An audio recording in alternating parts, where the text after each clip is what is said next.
Alors, qu'est-ce qu'on a ici? On a une navbar, une barre de navigation, c'est-à-dire une barre dans un site où on va avoir toutes les différentes sections avec des liens comme ça qui vont nous permettre d'y aller. La barre, elle peut être fixe, c'est-à-dire qu'elle peut rester quand on va scroller, elle peut aussi rester au top quand on va scroller, donc disparaître dès qu'on va scroller. Elle peut être verticale, elle peut être horizontale, bref, voilà, c'est ça une barre de navigation. Et ça va être votre exercice à faire. On peut vraiment, avec tout ce qu'on a appris, on peut vraiment faire cette barre de navigation plutôt facilement.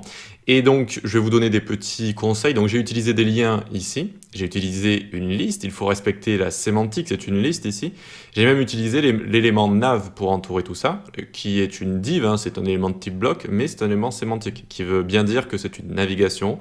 Et donc, que les liseuses d'écran, etc., vont bien comprendre que c'est une navigation. Ensuite, que dire, on a une nav ici, donc vous pouvez mettre un peu la hauteur que vous voulez. Ici, c'est 70 pixels, ça va prendre toute la largeur. Le background, ça va être F1, F1, F1, la sorte de blanc cassé. Le fond, ça va être 3, 3, 3. La couleur sombre assez sympa, donc pour contraster comme ça. Ensuite, eh bien, la partie peut-être la plus compliquée pour vous, ce sera de mettre les éléments les uns à la suite des autres. Et on a vu qu'avec peut-être un certain display, eh bien, on arrive à faire ce genre de choses. Voilà, ensuite les centrer verticalement, ça risque d'être compliqué. Peut-être utiliser la hauteur de ligne. Voilà. Et si vous voulez tout centrer comme ça facilement, eh bien sur la liste, on peut utiliser Text Align Center par exemple.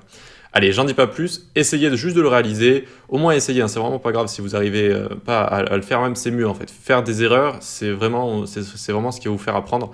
Rechercher sur Google des propriétés, des petites choses, etc. Et ça vous permet de bien avancer. Allez, on se retrouve juste après pour la résolution.